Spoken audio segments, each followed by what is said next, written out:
The miracle, Murdo MacDonald-Bayne. The greatest thing that we can do is to free our thought action from limitation. This is sometimes difficult to do but is by no means impossible, and through it we find ourselves with a power that can overcome all things. If we are caught up in greed, craving, envy, jealousy, belief in creeds, dogma, and the like, we are dependent on people and things, thus we are bound and limited. You will readily see that this is a fact, and you will say, "How is it that I did not discern this before?" The reason is that you were caught up in these things, and the sorrow and conflict caused by these conditions blinded you to the truth.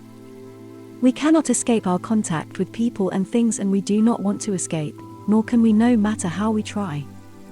But through our relation to people and things we gain experience, and as long as we do not allow our experiences to rule us, we can discern our reaction to people and things and free ourselves from the entanglements of our reactions. The great search in the world today is for immortality.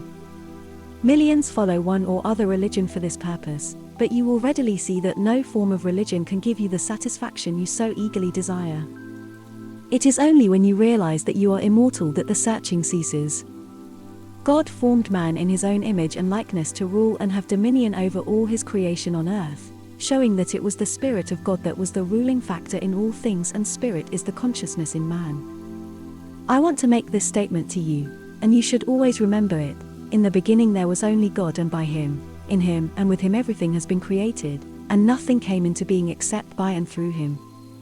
This is the fundamental law we must take into consideration when reading the Bible. The next statement that I find proves our inherent power over all things is this: "Let us make man in our own likeness to resemble us, with mastery over the fish in the sea and the birds of the air, the animals, every wild beast of the earth, and every reptile that crawls on earth." So God formed man in his own likeness, and in the likeness of God he formed him, male and female.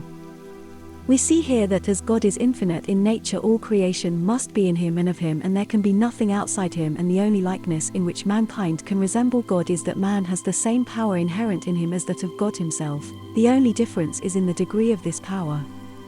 This power only comes into action in mankind when mankind realizes this fact. When man is aware of his God power he has inherited by divine right, he can use this divine power which has dominion over all things. Man is the master when he is aware of his true spiritual birthright, born of the Spirit and not of flesh and blood.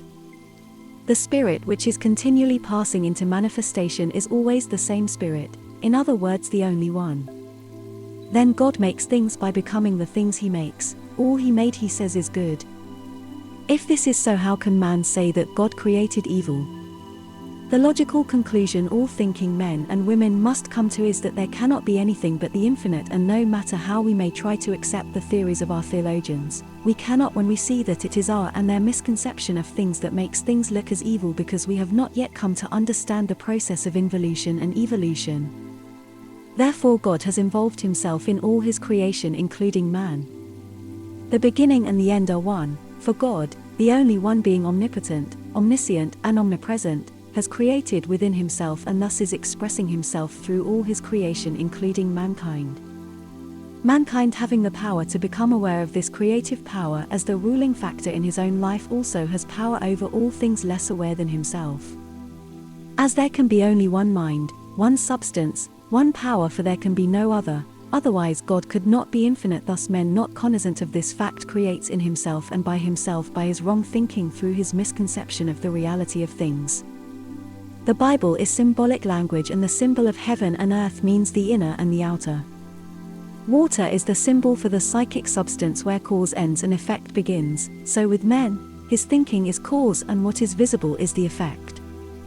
Therefore we have to accept the truth that Spirit, God being the only one, is consciousness, intelligence and substance, and its pure action is wisdom, love and power. With these all things are created. This is the divine creation in which there can be no flaw. We are forced to accept, by reason of the fact that it could not be otherwise, that the infinite, the eternal one, timeless, limitless, ageless, birthless, deathless, the first and only cause, remember, has individualized himself yet not separated in any way in himself, for this is impossible. I will put it this way to you because I want you to think this out for yourselves.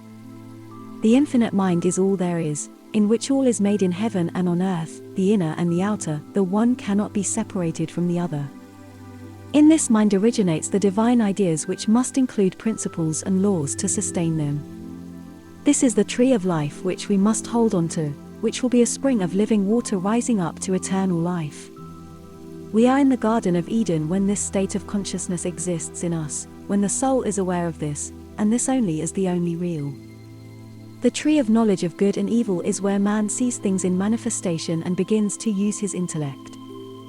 He creates images and ideas in his human mind, not knowing the truth about things, and by his reaction creates in his own life and circumstances according to what he thinks and fears. However, science comes to our aid. It says that form in matter, that which we can see and touch, can be dissolved into its elements and disappear into the substance that fills boundless space, a substance that is without form in itself but is capable of creating form in and of itself.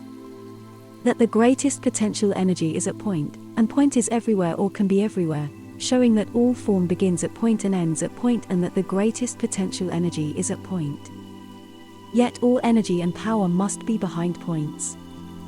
This proves again the great truth that the Father Mother God is the cause of all manifestation, and that this creative power is inherent in us all, and through this inherent power in us so do we create. This is the divine law of action, having all power within itself, and there can be no separation in the whole of created life. Therefore I will venture to say that man's consciousness is the point where the infinite spirit or conscious creative power is individualized. Individualization does not mean separation but an eternal unity with the whole. As there is the principle of law involved, the law comes into operation, and this we cannot change, being infinite in nature. The transmission of the energy in the idea into form is the fundamental law of the universe. Therefore all form is but the idea translated from the formless into form, but remains in that formless substance and is the same substance modified. Science tells us that matter or form viewed separately from energy is nothing at all, and I will go further and say energy viewed separately from intelligence does not exist. Therefore the conclusion that we must come to is that all is within the infinite mind, and there is nothing outside it, and everything is of it, and nothing exists except it is of this mind substance. We cannot question the 𝗤𝗏 of God, but we can, through understanding ourselves, understand the how of God.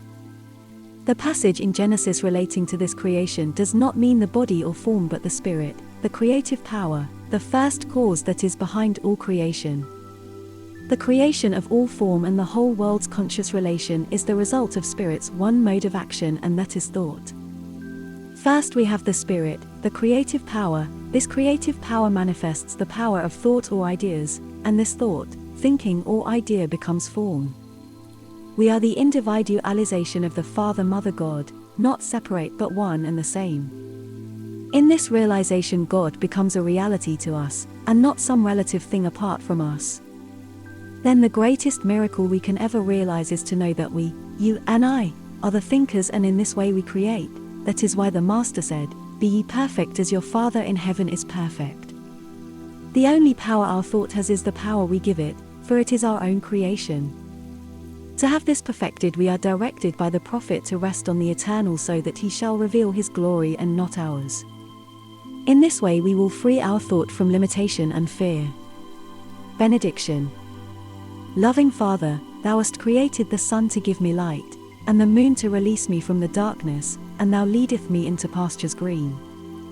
All this thou hast done for me and more. Thou hast given me thy spirit to conquer all things. As thou art so shall I be, for thou hast created me in thy likeness. My peace and my love remain with you. Yours very sincerely, M. MacDonald-Bayne.